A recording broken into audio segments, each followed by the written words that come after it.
Kasih karunia dan damai sejahtera Allah Bapa kita dan anaknya Tuhan Yesus Kristus menyertai saudara. Amin.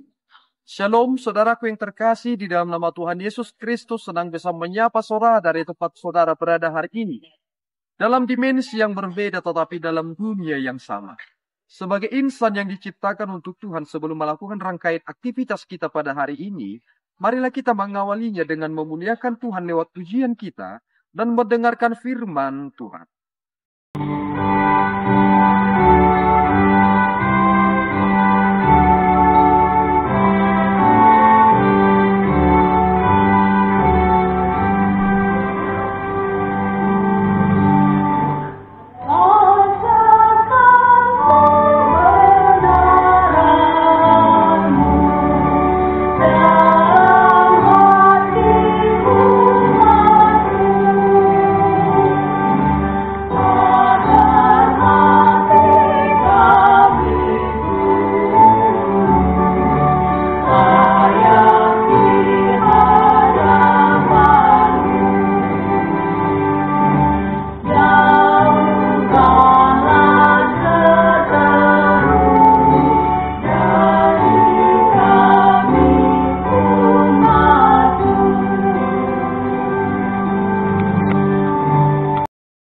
Pembacaan firman untuk kita hari ini, hari Jumat tanggal 24 Januari tahun 2025, diambil dari kitab Yehezkiel pasal 36, ayatnya yang ke-26. Aku akan memberikan kepadamu hati yang baru dan roh yang baru dalam batinmu. Aku akan menyingkirkan dari tubuhmu hati yang membatu dan memberikan kepadamu hati yang lembut. Demikian firman Tuhan. Saudaraku yang terkasih, di dalam nama Tuhan Yesus Kristus, ini merupakan bagian dari prinsip perjanjian baru. Bagaimana Allah menetapkan tentang pembaharuan total akan bangsa Israel. Kita sering sekali berkata bahwa keselamatan itu dikerjakan oleh manusia, atau sering sekali mempergunakan istilah yang disebut dengan sinergisme.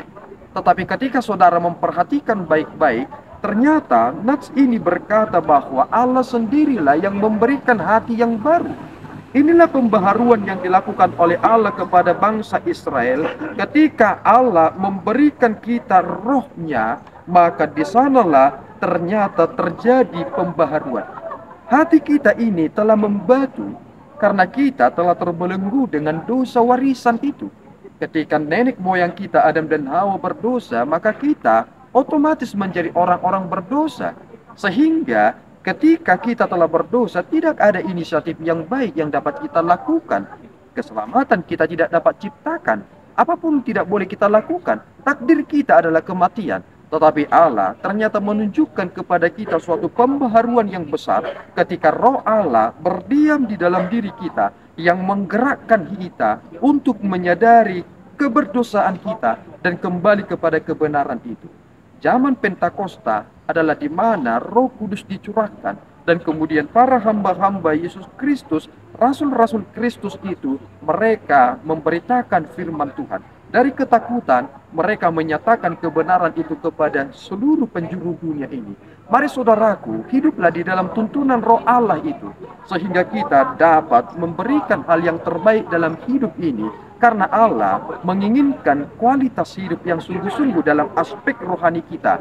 Bukan hanya orang-orang yang menganggap dirinya religius, tetapi tidak memberikan dampak apapun. Tuhan Yesus memberkati. Kita berdoa. Ya Tuhan, kami bersyukur atas berkat-Mu. Terima kasih Bapa atas firman yang boleh kami terima pada hari ini. Tolonglah kami supaya kami hidup di dalam tuntunan Roh-Mu, supaya kami tidak memiliki hati yang membatu, tetapi kami memiliki hati yang diperbaharui. Izinkan kami dapat dilahirkan kembali, karena Kristus telah menyatakan jalan kepada kebenaran itu, dan kami harus kembali supaya kami dapat menjadi berkat bagi dunia ini. Terpuji Engkau, di dalam Yesus kami berdoa dan mengucap syukur. Anugerah Tuhan kita Yesus Kristus, kasih setia Allah Bapa kita, dan persekutuan Roh Kudus menyertai saudara. Amin. Tuhan Yesus memberkati.